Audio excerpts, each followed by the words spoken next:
சுற்றி என்ன நடக்குது, எனக்கு எதுவுமே புரியலை அப்படின்னு பழனி பண்ண தான் சொன்னேன். நான் ஒரு அறிக்கை மாதிரி கொடுக்கலான் இருக்கேன். நான் என்ன நடக்குது, இது ஏன் நடக்குது, யாருக்கு நடந்தது, எதுக்கு நடந்தது, எதை நோக்கி போகுது, ஒன்றும் புரியலைங்க அப்படின்னு. ஏன்னா ஒரு நாள் ஷூட்டிங் முடிச்சிட்டேன். கோகுலம் ஸ்டுடியோவில் ஒரு மிகப்பெரிய செட்டு போட்டு, அந்த செட்டு இன்னும் இருக்குது, பல பேருக்கு தெரியாத தகவல். ஒரு ஹைகோர்ட்டு செட்டு ஒன்று மிக தத்ரூபமாக போட்டு மிகப்பெரிய பொருட்செலவில் ஒரு நாள் ஷூட்டிங் முடிச்சிருக்கோம். செகண்ட் டே அந்த ஷூட்டிங் நடக்கலை. அன்றைக்கு இரவிலிருந்து தொடங்குச்சு பிரச்சனை. அப்போ நான் சொன்னேன் பழனி பண்ணிட்டேன், இந்த மாதிரி ஒரு அறிக்கை ஒன்று, ஒரு லெட்ரு மாதிரி கொடுத்துருவோம் என்னை சுற்றி என்ன நடக்குதுன்னு. அப்போ சொன்னார் பழனி பண்ணியாங்க விடுங்க, என்னத்தையாவது சொல்லுவாங்க, ஒரு 4 நாளில் சரியாயிரு, நீங்கள் பாட்டுக்கு போங்கன்னாரு. இல்லை கரு, எனக்கு என்னமோ இது சரியாக வரும்னு தோணலை. அவர் ரொம்ப எளிதாக கிடக்கணும்னு சொன்னார். இல்லை கரு, எனக்கு இது சரியாக வரும்னு தோணலை, நம்ம ஏதாவது சொல்ல வேண்டியது இருக்குது அப்படின்னு நான் சொன்னேன். ஒரு 2 நாளில் அப்படியே கூடுதலாச்சு, 3ஆவது நாள் கூடுதலாச்சு. அப்புறம் ஒரு அறிக்கை கொடுத்துட்டேன். நான் அறிக்கை கொடுத்த உடனே அறிக்கையிலேருந்து யார் அதுக்கு எதிர்கருத்து வருதுன்னு பார்த்தா, கடந்த ஒரு 15 ஆண்டுகளாக 2014க்கு பின்னால் நான் பேசிய அரசியலில் கருத்தியல் ரீதியாக எதிர்கொள்ள முடியாத, என்னோடு நேருக்கு நேர் போரிட கருத்தியல் ரீதியாக போரிட முடியாத அவர்கள் பூரா வெளியே வர ஆரம்பிக்கிறாங்க. வெளியே வந்து புதுசாக தகவல்களை சொல்கிறாங்க. ஒருத்தன் சொல்கிறான் அவர் ஓடிட்டாருன்றான், ஒருத்தன் எஸ்கேப்புன்றான், தலைமறைவாயிட்டார், எங்கே இருக்காருன்னு தெரியலைன்றான், என்னத்தையோ ஒன்று சொல்லிக்கிட்டே இருக்கான். அப்போ தான் நான் இங்கேருந்து ஒரு கல்யாணத்துக்கு போயிருந்தேன். கல்யாண வீட்டிலேருந்து அப்போ நான் இங்கே இருக்கும்போது இந்த செய்தி வருது, அவர் அமீர் தலைமறைவு அப்படின்னு. தலைமறைவுன்னு வந்த உடனேயே நான் அங்கேருந்து நான் கல்யாண வீட்டில் உட்காந்துருக்கேன் அப்படின்னு சொல்கிறேன். அங்கேருந்து ஒரு கேள்வி இருக்கான், கல்யாண வீட்டுக்கு போகிறவர் எதுக்குங்க மைக் எடுத்துகிட்டு போகிறாரு அப்படின்றான். ஏடா நீ தான் தலைமறைவுன்னா, நான் கல்யாண வீட்டில் உட்காந்துருக்கேன்னு சொல்கிறேன், அதுக்கு பதில் சொல்கிறான்னா மைக் எடுத்துகிட்டு போனாரான்னு கேட்குறேன். ஏன்னா கல்யாண வீட்டில் மைக்கு ஸ்பீக்கர்லாம் இருக்காதா. அங்கேருந்து இன்னொரு, இப்படி 1 by 1 போய்கிட்டே இருக்கு. அப்படியே கூட்டிகிட்டு வர்றாங்க.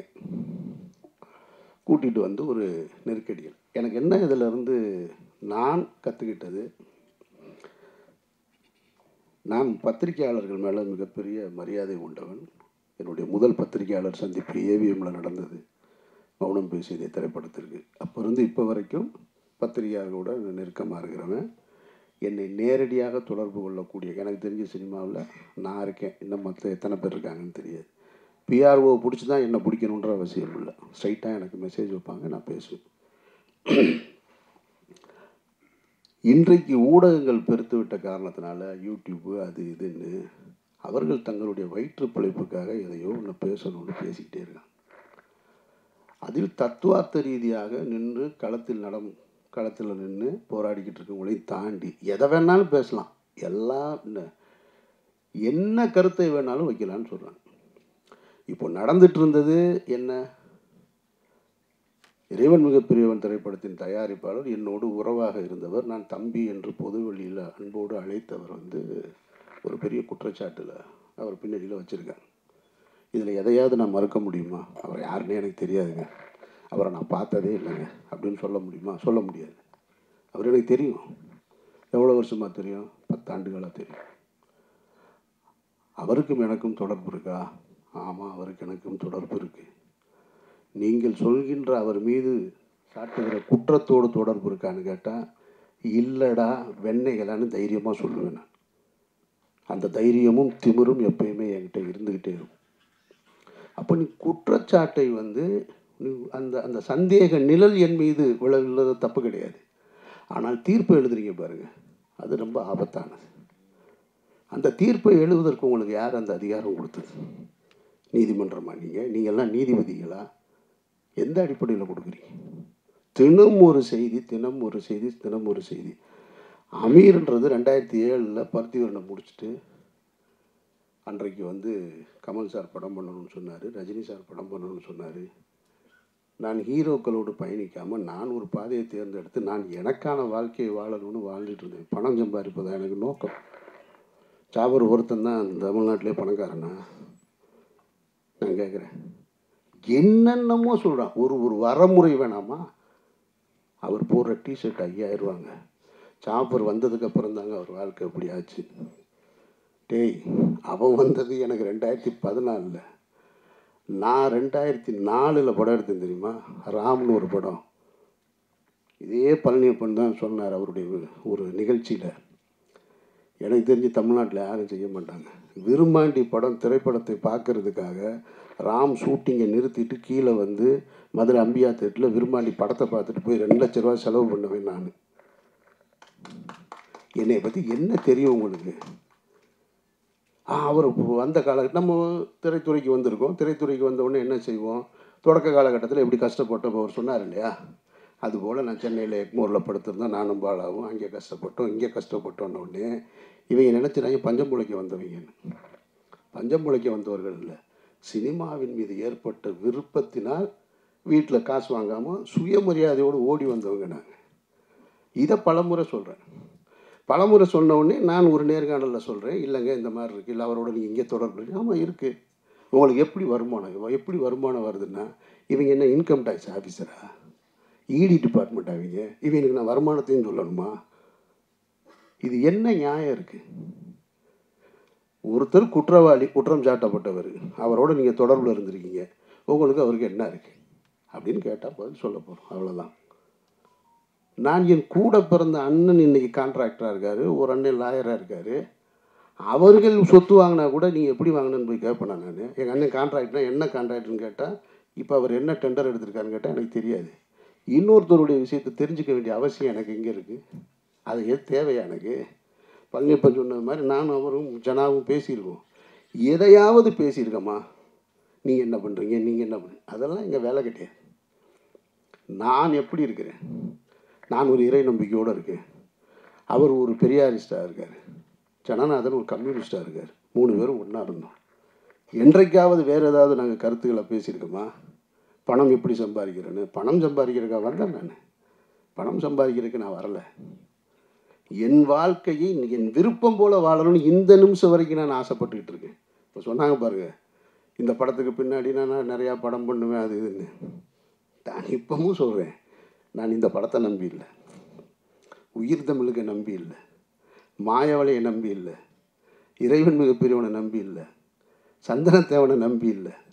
நான் ஒரு மனிதனாக வாழணும்னு ஆசைப்பட்டு என்னுடைய கடைசி காலம் வரைக்கும் நான் விரும்பிய வாழ்க்கையை வாழணும்னு ஆசைப்பட்றேன். என் வாழ்க்கையை நான் அப்படி தான் பயணிக்க நினைக்கிறேன். சினிமாக்காரனாக பயணிக்கணும், பெரிய தொழிலதிபராக வாங்கணும், கார் வாங்கணும், பங்களா வாங்கணும், ஒரு நாளும் ஆசைப்பட்டதில்லை. சிக்கலான காலகட்டத்தில் இப்போ நீங்கள் எல்லாம் சொல்லியிருப்பாங்க, அவருக்கு ஒருத்தன் சொல்கிறான் 10 ஆண்டுகளாக அவருடைய குடும்ப செலவு பூரா அவர் தான் பார்த்துக்கிறார், ஒருத்தன் ஆஃபீஸ் அவர் தான் ரன் பண்ணுறாங்க, என்னென்னமோ சொல்கிறேன். இந்த இருக்கான் எங்கள் அண்ணன் இந்த கூட்டத்துக்குள்ளே எங்கேயோ உட்காந்துருக்கான். அவன் கேட்குறான், இல்லையா கடந்த 10 நாளில் நான் என்ன செஞ்சிட்ருக்கேன் தெரியுங்களா? டெல்லி விசாரணை, என்சிபி விசாரணை, இடி விசாரணை, இதுக்கு நடுவில்லாம் தினம் ஏதாவது ஒரு கடைக்கு போய் பர்ச்சேஸ் பண்ணிக்கிட்டே இருக்கேன். ஒரு 4 ஜீன்ஸ் வாங்க, 4 சட்டை வாங்க, 4 ஜீன்ஸ் வாங்க, சட்டை வாங்க. அவன் கேட்டான், என்ன சார் டெய்லி போகிறீங்க, ஏதாவது வாங்கிட்டு வர்றீங்க, என்ன பண்ணுறேன்னு தெரில. குடிக்கிற பழக்கம் இருந்தால் குடிக்கலாம், இல்லை வேறு எங்கேயாவது ஒரு அவுட்லெட் இருந்தால் அங்கே போகலாம். ஒன்றும் கிடையாது. நான் போகிறேன், வாங்குறேன், வர்றேன். இன்னொருத்தரை நம்பி, இன்னொருத்தருடைய பணத்தை நம்பி, அதுவும் குற்ற பின்னணியோடு இருக்கிறவரோட நம்பி வாழ வேண்டிய நிர்பந்தம் எனக்கு ஏற்படும். நான் அப்படி ஒரு வாழ்க்கையை வாழணும்னு விரும்பவும் இல்லை. இதையெல்லாம் உங்ககிட்ட சொல்லி நான் நிரபராதி, என்னை நீங்கள் நம்புங்க அப்படின்றதுக்காகவும் சொல்லலை. நான் யாருடைய பொருத்தத்தையும் விரும்பி வாழலை, என்னுடைய இறைவனுடைய பொருத்தத்தை விரும்பி தான் வாழ்கிறேன். ஒரு உண்மையான மனிதர்களுக்கு கஷ்டம் ஏற்படும் போது எல்லோரும் என்ன நினைப்பாங்க தெரியுமா? எனக்கு மட்டும் ஏன் இப்படி நடக்குது அப்படின்னு கேட்டால் அவன் அவநம்பிக்கையாள். எனக்கு ஏன் நடந்ததுன்னு நின்று யோசிக்கிறான் பாருங்க, அவன் தான் இறை நம்பிக்கையாள். நான் இறை நம்பிக்கையாள், நான் அவநம்பிக்கையாள் இல்லை. எனக்கு இது ஏன் நடந்துச்சுன்னு தான் நின்று யோசிக்கிறேன். நான் எந்த இடத்துல தவறுன்னு, எந்த இடத்துல நான் இந்த தடம் மாற ஒரு சூழல் வந்தது, ஏன் இந்த இந்த குற்றப்பின்னணியோட சந்தேக நிழல் என் மேலே விழுகுது, அப்படி தான் நான் பார்த்துட்டு. அதனால் நான் என்னை இங்கிருந்து இன்னும் சரி செய்து கொள்ள வேண்டிய பொறுப்பு இருக்குது. அதனால் நிறைய நான் அதை நோக்கி தான் பயணிக்கிறேனே தவிர மற்றபடி எதுவுமே என் மைண்டில் கிடையாது. அப்புறம் இந்த யூடியூப்பில் நான் பார்த்த விஷயங்களை பார்க்கும்போது எனக்கு என்னென்னா, கொஞ்ச நாளைக்கு இதை பார்க்காம இருக்கிறது நிம்மதியாக இருக்குன்ட்டு. ஒருத்தங்க கூட உண்மை பேசலைங்க. அதுதான் பெரிய கொடுமை. சொல்கிறது பூரா பொய் பொய் பொய் பொய், அவ்வளவுமா பொய். ஏதாவது 1 2ல் ஒருத்தன் சொன்னான், எனக்கு சோர்ஸ் டெல்லியிலேருந்து வந்துருச்சுன்னா. சோர்ஸ் வருதுன்றான். எனக்கு சம்மன் வந்ததே பல பேருக்கு தெரியாது. அதை என்னோட வக்கீல் வெளியே சொன்னதுக்கப்புறம் தான் தெரியும். ஆனால் இவன் சொல்கிறான் சோர்ஸ்னா இரு. அவர் ஒரு 2 பேர் உட்காந்துக்கிறாங்க. கேட்டால் அவங்கெல்லாம் புலனாய்வு புலிகளாம். ஒரு 2 பேர் உட்காந்துக்கிறான். எதுக்கு ஒரு கேள்வி கேட்குறாரு. இவர் வந்து மடியில் 2 பேப்பர்ஸாக வச்சுருக்கா. அப்படி எடுத்து பார்த்துட்டு, அப்படியா அவனுக்கு வந்திருக்கா, அது என்னன்னு நான் சொல்கிறேன். எனக்கு ஒரு ஆள் மாதிரி தான் சொன்னாங்க. அப்போ நான் நைட் டெல்லியில் பேசிட்டு சொல்கிறேன் அப்படின்ட்டான். சரி, உண்மையிலே டெல்லியிலேருந்து அவனுக்கு சோர்ஸ் இருக்கும் போல் இருக்குன்னா, அவனுக்கு தேனியில் அரெஸ்ட் பண்ண போகிறதே தெரியல. அதுதான் பெரிய கொடுமை. சரி, மடியில் 2 4 பேப்பர் இருக்குது. என்னடா பரட்டி பரட்டி பார்த்து ஏதோ சொல்கிறான் போல இருக்குது. சரி, ஏதோ இதிலிருந்து வந்திருக்கும் போல இருக்குது. இருக்கலாம் இல்லையா? ஏதோ காவல்துறையில் இருந்தால் சொல்கிறாங்க, ஏதோ உளவுத்துறையில் இருந்தால் சொல்கிறாங்க. உண்மையிலே சோர்ஸ்லேருந்து வந்துருக்கு. விசாரணைன்னு பார்த்தா அவர் படித்து சொன்னது தினமலர் பேப்பர். ஐய, இவ்வளவு அபத்தமாக இருக்கும். இதை தினம் 2 லட்சம் பேர் பார்க்கலாம். அதுதான் பெரிய கொடுமை. ஒரு பொய் செய்தியை தினம் 2 லட்சம் பேர் நீங்கள் பார்த்து, அதில் கீழே பார்த்தீங்கன்னா எப்போ அமீரை கைது செய்வீங்க, எப்போ அமீரை கைது செய்வீங்க. இப்போ கடைசியாக நேற்று ஒருத்தன் கேட்டிருக்கான், ஏங்க நாங்கள் 3 மாதமாக வெயிட் பண்ணுறோம், அமீரை கைது பண்ணவே மாட்டேங்கிறீங்க. இப்போ அவன் அவ்வளவு ஆவலாக இருக்கான் என் மேலே. சரி, நாங்கள் என்ன கைது, நான் என்ன சிறைக்கு என்ன புதுசா? சிறைக்கு போக அப்பவும் தயாராக இருந்தேன், இப்பவும் தயாராக இருக்கேன். ஆனால் நான் வெறுக்கிற ஒரு குற்றத்தில் என்னை தொடர்புபடுத்துவதை நான் கொஞ்சம் கில்ட்டியாக ஃபீல் பண்ணுறேன். அதை தான் கரு சொன்னார். அவருக்குள்ள வேதனை இல்லாமல் இல்லை, இருக்குது. ஏன்னா அதனால் என்னுடைய குடும்பம் பாதிக்கப்படுது. அமீர்ன்றவனு தனிப்பட்ட என்னை நீ என்ன வேணாலும் பண்ணால. ஒரு குற்றத்தை சுமத்தும் பொழுது, ஒரு தன்னுடைய மகளுக்கு திருமணத்தை ஏற்படுத்திட்டு இருக்கிற வயசில் ஒரு பெரியவர்னு வச்சுங்களேன், ஒரு கஷ்ட காலம். அவர் தன்னுடைய மகளுடைய திருமணத்தை வந்து போராடி கொண்டு வந்து ஒரு இடத்துல நிறுத்துறாரு. அப்போ போய் பஸ்ஸில் பயணிக்கும் பொழுது ஒரு 14 வயசுக்குள்ள இடுப்பை கிள்ளி விட்டாருன்னு ஒரு குற்றச்சாட்டு வச்சா அவர் எவ்வளோ அவமானமாகும். அந்த திருமணம் எவ்வளோ பெரிய தடைப்படும். அந்த மாதிரியான ஒரு சூழலில் தான் நான் வெறுக்கிற ஒரு குற்றம் சமூகத்தை சீரழிக்கிறதுன்றது போதை. நான் வெறுக்கிறேன் அதை. தருங்க, இங்கே ஒரு அஸ்டன் நிற்கிறான், அந்த ஒரு அஸ்டன் நிற்கிறான். சிகரெட்டு குடித்தாலே ஆஃபீஸுக்குள்ளே உள்ளே விட மாட்டேன். ஜனாவும் கருவும் சிகரெட்டு குடிக்கணும்னா நாங்கள் மாடிக்கு போய் கீழே போய் குடிச்சிட்டு வரோன்னு சொல்லுவாங்க. அவங்க 2 பேருக்கு நான் என்ன ஆசானா? அதெல்லாம் கிடையாது. அந்த வாடை பிடிக்காது. எப்போவாவது நான் டென்ஷன் ஆகுது அப்படின்னு சொல்லிட்டு ஒரு சிகரெட்டை எடுத்தேன்னா அவர்கிட்ட கேட்டேன்னா அவர் தள்ளி விட்டு போயிடுவார். அப்படி நான் வெறுக்கிற ஒரு விஷயத்தில் என்னை கொண்டு வந்து தொடர்புபடுத்தும் போது அது என்ன மட்டுமா பாதிச்சிச்சு, என்னுடைய குடும்பத்தை பாதிக்குது. என்னுடைய மகள் வேலைக்கு போகிற இடத்துல பாதிக்குது. அங்கே ஒருத்தன் கேள்வி கேட்குறான். என்னுடைய மகன் கல்லூரிக்கு போகும்போது பாதிக்குது. என்னை நீங்கள் சந்தேகமே படாதீங்கன்னு நான் சொல்லலை. சந்தேகப்படுங்க, விசாரிங்க, நல்லா கேளுங்க. ஆனால் தீர்ப்பு எழுதாதீங்க. தீர்ப்பு எழுதுகிற அதிகாரம் உங்களுக்கு யாருக்குமே கொடுக்கல. அதுக்கு இந்த நாட்டில் நீதிமன்றம் இருக்குது, எல்லாமே இருக்குது. கடுமையான விசாரணைகளை சந்திச்சுட்டு தான் நான் வந்து நிற்கிறேன். என்னுடைய இத்தனை ஆண்டு வாழ்க்கையில் நான் சந்திக்க ஒரு புது அனுபவம். டெல்லியில் 12 மணி நேரமாக இருக்கட்டும், டெல்லி வீதிகளில் நானும் தாவணும். அவன் எங்கள் அண்ணன் டாக்டருக்கு முடிச்சிருக்கான். அவன் யதார்த்தமாக லாங்குவேஜ் படிக்கிறக்காக வந்தவனுக்கு கிட்டத்தட்ட 3 மாதமாக புது அனுபவம். இப்போ என்சிபி, இடி, என்ஐஏ எல்லா டீட்டெயிலும் தெரியும் அவனுக்கு. என் கூட 70 நாளாக அவன் தான் இருக்கான். டெல்லி வீதிகளில் நாங்கள் 2 பேரும் நடந்து போயிட்டு திரும்ப அந்த விசாரணையை முடிச்சுட்டு, அவங்கள பொறுத்த மட்டும் அந்த அதிகாரிகள் என்னுடைய விசாரணை நடத்துனதை பொறுத்த மட்டும், என்னை பொறுத்த மட்டும் ரொம்ப நேர்மையாக தான் நடத்தினாங்க. நான் அந்த இடத்துல அதை சொல்லியே ஆகணும். இது அரசியல் அழுத்தம் இருக்குது, அரசியல் அழுத்தம் இல்லை அப்படின்றதெல்லாம் தாண்டி என்னிடம் அவர்கள் மிக கண்ணியமாக தான் நடந்து கொண்டாங்க. கொஞ்சம் கூடுதலாக இருக்குது. நான் மனசு வலிக்கிறது மாதிரியான கேள்விகளை கேட்டாங்களான்னா நிச்சயமாக கேட்டேன். ஒரு இடத்துல கலங்கி போய் நின்னேனா அப்படின்னு கேட்டால் கலங்கி போய் நின்னேன். ஆனால் அது அவர்களுக்கு என்னை காயப்படுத்தணுன்ற நோக்கம் கிடையாது. அதை நான் அவங்ககிட்ட வெளியே வந்து சொன்னேன். நான் டிஸ்டர்ப் ஆனேன்னா, ஆமாம் டிஸ்டர்ப் ஆனேன். நான் வேதனைப்பட்டேனா, ஆமாம் வேதனைப்பட்டேன். நான் சஃபர் ஆனேன்னா, ஆமாம் பட்டேன். ஆனால் அவங்களுடைய டியூட்டி அது, அவர்களுடைய வழக்கமான டியூட்டி. அப்போ எப்படி தான் குற்றவாளியை கண்டுபிடிப்பாங்க? என்னை மாதிரி ஒரு ஆள் போனவுடனே என்கிட்ட இலகுவாக நடந்துக்கிட்டா நான் குற்றத்தில் தொடர்பு இருக்கா இல்லைன்னு எப்படி கண்டுபிடிக்க முடியும்? அதனால் அவங்க டியூட்டியை தான் செஞ்சாங்க. விசாரணை முடிவுலேயும் அதை தான் சொன்னாங்க. பர்சனலாக எந்த இதுவும் கிடையாது, எங்கள் டியூட்டியை செஞ்சோம். அந்த வகையில் என்சிபி ஆஃபீஸர்ஸ் எங்கிட்ட கண்ணியமாக நடந்துக்கிட்டாங்க. இடி ரைடு அந்த ரைடு கதையை கேட்டிங்கன்னா, வீட்டில் ரம்ஜானுக்கு எல்லோரும் ஊருக்கு போயாச்சு. இதை நீங்கள் தெரிஞ்சுக்க, ஊடகங்கள் பத்திரிகையாளர்களுக்கு இருக்க வேண்டிய இதையும் மற்ற எல்லாரும் தெரிஞ்சுக்கணும். இதை சொல்கிறேன், எவர்களுக்குமே உண்மையான ரீசன் தெரியாதுங்க. அதுதான் உண்மை. நான் சொல்கிறேன், நான் இந்த வழக்கில் தொடர்புடையவனாக இருக்கிறதுனால சொல்கிறேன். அதிகாரிகளை தவிர வேறு யாருக்குமே தெரியாது. வேறு எவன் சொன்னாலும் நம்பாதீங்க. இதுதான் நிஜம். நான் சொல்கிறது உண்மை. இதை கன்ஃபெஷனாக வச்சுக்கோங்க. ஏன்னா எனக்கு முதல் சம்மன் வந்தது பாருங்கள், அதுவே யாருக்கும் தெரியாது. அது ஒரு வக்கீல் வெளியே போய் சொன்னதுனால தான் தெரியும். உடனே இவங்க என்ன பண்ணுறாங்கன்னா, அமீர் ரமலான் முடித்து விட்டு வருவதாக என்சிபி அதிகாரிகளிடம் சொன்னார், இந்த நேரத்தில் என்னை விசாரிக்க வேணான்னு கேட்டாருன்னு இதெல்லாம் தலைப்பு செய்தியாக ஓடுதுங்க. அப்போ இந்த மக்களுக்கு எது செய்தி? அப்போ உண்மையே செய்தியாக வராதா? நான் கேட்காத ஒன்று, 2ஆம் தேதி எனக்கு ஃபஸ்ட்டு சம்மன். அப்படி ஒன்று நான் கேட்கவே இல்லை. நான் 2ஆம் தேதி போயிட்டேன், டெல்லி போயிட்டேன். காலையில் முதல் நாளாக நாங்கள் போய் உட்காந்தோம். ஒரு 12 மணி நேரம் விசாரணை முடிச்சு வந்தாச்சு. அப்போவே எனக்கு அடுத்து சம்மனுக்கான ஒரு திட்டம் இருந்தது. அதுவும் யாருக்கும் தெரியாது. ஆனால் இவங்களுக்கு தெரியவே தெரியாது. நான் அந்த காலகட்டத்தில் தான் அவங்க கேட்ட டீட்டெயில்ஸு, டாக்குமெண்ட்ஸு இதை பூரா எடுத்து எல்லாத்தையும் கொண்டு வந்து ரெடி பண்ணி வச்சிட்ருக்கேன். வச்சுட்டு ஒரு 3:30 மணி இருக்கும், 3:30 4 மணிக்கு போய் வீட்டில் நான் அவனும் தான் படுக்கிறோம். வீட்டில் யாருமே இல்லை, ஃபேமிலியெல்லாம் ஊருக்கு போயிட்டாங்க ரம்ஜான் கொண்டாடுறதுக்கு. படுத்தா 5:30 மணிக்கு நோன்புக்கான காலை உணவை சாப்பிட்டுட்டு படுத்துருக்கான். 7:30 மணிக்கு ஒரு ஃபோன் அடிக்குது. அவன் ஃபோன் பக்கத்தில் என் கூட தான் பெட்டில் படுத்துருக்கான். அடிக்குது. அப்புறம் கட் பண்ணிட்டான். திருப்பி ஒரு 1.5 மணி நேரம் கழித்து ஃபோன் அடிக்குது. பார்த்தா இவன் பக்கத்தில் இருந்தவனை காணான். நான் தூங்குறேன். திடீர்னு எழுப்புறான். நான் கொஞ்சம் லைட் இருந்தால் தூங்க மாட்டேன், அதனால் நல்லா டார்க்காக ஸ்க்ரீனை போட்டு படுத்துருப்பேன். தட்டி எழுப்புறான், சச்சான்னு.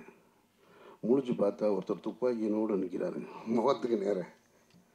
ஒன்றுமே புரியலை. கொஞ்சோன்னு லைட்டு அந்த ஜன்னல்லேருந்து லீக் ஆகுது. அதில் பார்த்தா ஒருத்தர் துப்பாக்கியோடு நிற்கிறார், 2 பேர். என்னடா அப்படின்ட்டு தெரில, கண்ணே முழிக்க முடியலை. சரி, அதோடு சரி எந்திரிச்சு முழிச்சு பார்த்தா அப்புறமா இடி ஆஃபீஸர்ஸ் வந்திருக்காங்க. இது என்னுடைய வீட்டில். இதே ஒரு 2 மணி நேரத்துக்கு முன்னாடி என்னுடைய அலுவலகத்துக்கு வந்துட்டாங்க. அங்கே என்னோடய அசிஸ்டன்ஸு, என்னோடய ஆடிட்ரு எல்லாரையும் அவங்கள லாக் பண்ணிட்டாங்க. அப்புறம் இடி ஆஃபீஸர் வந்தாங்க. அவங்க தன்னை அறிமுகப்படுத்திக்கிட்டாங்க என்கிட்ட. நான் தான் இடி டைரக்டருன்னு. ஒரு லேடி ரொம்ப கண்ணியமாக நடந்துக்கிட்டாங்க, ரொம்ப மரியாதையாக நடந்துக்கிட்டாங்க. நான் மூத்த கழுவிட்டு வர்றேங்கன்னு மூத்த கழுவிட்டு உட்காந்து அவர்களோட பேசிக்கிட்டு அன்றைக்கு 12 மணி வரைக்கும் அன்றைக்கும் போச்சு. அன்றைக்கும் விசாரணை முடிச்சுட்டு நான் இங்கேருந்து மதுரை போயிட்டேன். மதுரை போய் ரமலான் ப்ரேயரை முடிச்சுட்டு அங்கேருந்து அதுக்கப்புறமா திரும்ப ஓட்டு போட போனேன். அப்போ தான் பத்திரிகையாளரை முறையாக சந்திக்கக்கூடிய சூழல் ஏற்பட்டது.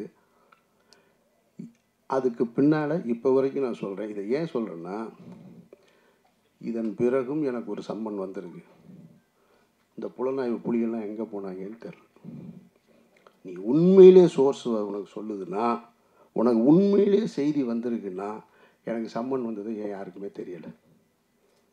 நான் பர்பஸாக சொல்லவே இல்லை. என்ன தான் நடக்குதுன்னு பார்ப்போம். எவன் தான் கண்டுபிடிச்சி சொல்கிறான்னு பார்ப்போம். ஒருத்தர் சொல்லணும்ல, ஆமாம் அன்றைக்கி வந்திருக்குன்னு. அந்த சம்மனுக்கும் போய் 10.5 மணி நேரம் நான் விசாரணையை முடிச்சுட்டு தான் இங்கே வந்திருக்கேன். அப்படின்னா இதில் எதுவுமே உண்மை இல்லை. அவர்கள் கடமையை செய்கிறாங்க. நான் முதல் நாள்லேருந்து ஒத்துழைக்கிறேன். டே 1லேருந்து இவ்வளோ பெரிய சிக்கலான சூழல் என்னை ஏற்படும் போது நண்பர்களுடைய ஆறுதல் இருக்குது, நண்பர்களுடைய ஆலோசனை இருக்குது. குடும்பத்தில் இருக்கவங்க சொல்லுவாங்க, எங்கேயாவது வெளியூர் போயிடும், அங்கே போயிடுன்னு. டே 1லேருந்து என்னோடய ஆஃபீஸில் தான் இருக்கேன். நான் இங்கே தான் இருப்பேன். இந்த வழக்கு முடிகிற வரைக்கும் நான் இங்கே தான் இருப்பேன். இந்த வழக்கை முடிச்சுட்டு தான் நான் வெளியில் வருவேன். நான் என்கிட்ட என்ன இருக்குது எடுத்துகிட்டு போகிறதுக்கு? என்கிட்ட ஒன்றும் இல்லை. நான் நேர்மையும் உண்மையுமா இருக்கேன். என்ன உங்களால் எதிர்கொள்ள முடியலை. என்னுடைய கேள்விக்கு உங்ககிட்ட பதில் இல்லை. நான் எடுத்து வைக்கிற முன் வைக்கிறதுக்கு. அதனால் நீங்கள் என்னை குற்றவாளியாக்க ட்ரை பண்ணிக்கிட்டே இருக்கீங்க. நீங்கள் குற்றவாளி ஆக்கிட்டால் உடனே நான் குற்றவாளி ஆயிடுவேனா? பட் நான் தாங்கிக்கிறேன். வீட்டில் தாங்கலை, மகளுக்கும் மகனுக்கும் ஒரு அழுத்தம் ஏற்பட்டது. ஆனால் அதையும் தாண்டி எனக்கு முதல் ஆளாக எனக்கு ஆறுதலாக இருந்தது என்னுடைய குடும்பத்தார் தான், என்னுடைய 2 பெண் பிள்ளைகள் தான். தைரியமாக இருங்க, நீங்கள் உங்களுக்கு என்ன பிரச்சனை அப்படின்னு சொல்லி எப்போதும் போல் என்னுடைய வீட்டை ஒரு சின்ன ஒரு சலசலப்பு கூட இல்லாமல், ஒரு சங்கடம் கூட இல்லாமல், ஒரு சஞ்சலம் கூட இல்லாமல் வச்சிருந்தது என்னுடைய குடும்பத்தார். அதற்கப்புறம் என்னுடைய நண்பர்கள் தான். எதுவுமே என் மைண்டில் கிடையாது. எனக்கு ஒரு சின்ன ஒரு சம்பவம் தான் நினைவுக்கு வந்தது. இந்த காலகட்டம் ரொம்ப கடுமையான காலகட்டம். என்னை சுற்றி இருந்த உறவுகள், நண்பர்கள் எல்லாருமே ரொம்ப தூரமாக போயிட்டாங்க. ஒரு கிட்டத்தட்ட ஒரு என்னோட வாட்ஸ்அப்பில் என்னுடைய அலைபேசியில் வந்து ஒரு 2000 எண்கள் இருக்கும். அதில் வந்து 1950 எண்கள்லேருந்து அழைப்பு வர்றதில்லை, அப்படியே நின்றுச்சு. அதெல்லாம் ஓகே. அப்போ எனக்கு என்ன தோணுச்சுன்னா, இந்த பறவைகள் நிறைய இருக்கக்கூடிய ஒரு மரத்துக்கு பக்கத்தில் ஒரு வெடி சத்தம் கேட்டவுடனே பறவை பூரா ஓடி போயிடும். அந்த மரத்தில் எதுவுமே இருக்காது, எல்லாம் ஒரு அப்படின்ற செகண்டில் காணாம போயிடும். அப்புறம் போனதுக்கப்புறம் சில பறவைகள் மட்டும் வரும். சில முதல்ல இருந்த 500 இருந்துச்சுன்னா வராது, ஒரு 50 தான் வரும். அதுபோல் என்னுடைய வாழ்க்கையில் எனக்கு நடந்த இந்த நிகழ்வில் டமால்னு ஒரு வெடி சத்தம் கேட்டவுடனே டமால் எல்லோரும் ஓடிட்டாங்க. அப்புறமா அந்த பறவை போல என்னுடைய நண்பர்கள் என்னை யோசித்து, யோ அது மரத்து மேலே உள்ள தப்பா, வெடி போட்டவன் தப்புன்னு சொல்லி அந்த மரத்தில் வந்து பறவைகள் இருப்பது போல் என்னுடைய நண்பர்கள் என்னை தேடி வந்துக்கிட்டு இருக்காங்க. டே 1லேருந்து அந்த ஒரு நாள் தான் அந்த ஷாக்கிங். 2வது நாள் யாருக்குமே இதை பற்றின கவலையும் இல்லை, வந்து என்னோடு இருக்காங்க. ஆனால் இன்னும் பறந்து போன பறவைகள், ஒருவேளை இவனே வெடியை ஏற்பாடு பண்ணியிருப்பானு மரத்தை சந்தேகப்படுவதை போல தூரமாக நிற்கிறவங்க இருக்காங்க. அந்த அன்பு நண்பர்களுக்கு நான் கேட்டுக்கிறது, அங்கேயே இருங்க, தயவு செஞ்சு வந்துடாங்க. உங்களை நான் வேண்டி விரும்பி கேட்குறேன், அங்கேயே இருங்க, வந்துடாதீங்க. உங்களிடம் வந்து பெறுவதற்கு எனக்கு ஒன்றுமே கிடையாது. இந்த காலகட்டத்தில் என்னோடு என்னுடைய அனுமதி பெறாமலோ எங்கேயோ சுப்பிரமணிய சிவா அவர் இன்டர்வியூ கொடுக்குறான்.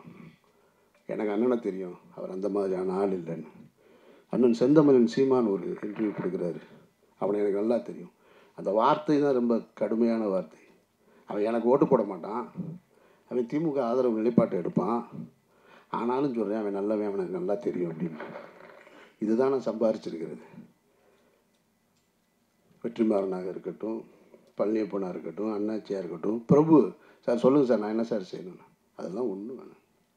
நான் பாட்டுக்கு அமைதியாக என்னுடைய பயணத்தை இந்த இடத்த நான் கடந்து போகிறேன், என்னை விட்டுருங்க, ஒன்றும் வேணும் எனக்கு. நீங்கள் எப்பவும் நான் அழைச்சா வர்றீங்க இல்லையா, அது போதும். சிநேகனாக இருக்கட்டும், பொன்வரன் சார் தான், இவர் 10 மணிக்கு படுத்துருவார், 9:30 மணிக்கு மேலே ஃபோன் பண்ணால் எடுக்க மாட்டார்.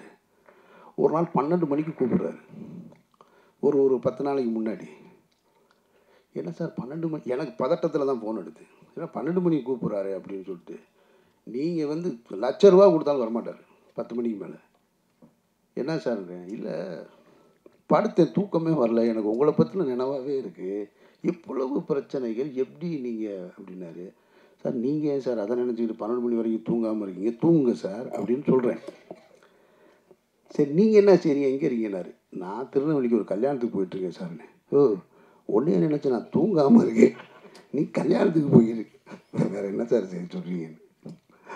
ஒரு நண்பர் ரொம்ப விரும்பி கூப்பிட்றாரு, நான் பாட்டுக்கு போயிட்டு வருவோம் பெண்ணை, நான் காரில் கல்யாணத்துக்கு போயிட்டுருந்தேன். அதனால் நான் என்னுடைய வாழ்க்கையை தான் வாழ்ந்துட்டுருக்கேன். இந்த வழக்கு அது இது இதெல்லாம் வாழ்க்கையில் இதுவும் கடந்து போகும்னு நான் ரொம்ப நினைக்கிறவன். அதனால் இது யாரையும் குற்றம் சொல்வதற்காக இல்லை, இதுவும் கடந்து போகும் தான் என்னை பொறுத்த மட்டும். எல்லாத்தையும் பார்க்கணும், நான் இதையும் பார்த்துக்கிட்டு இருக்கேன், அந்த வகையில் தான் நான் பார்த்துட்ருக்கேன்.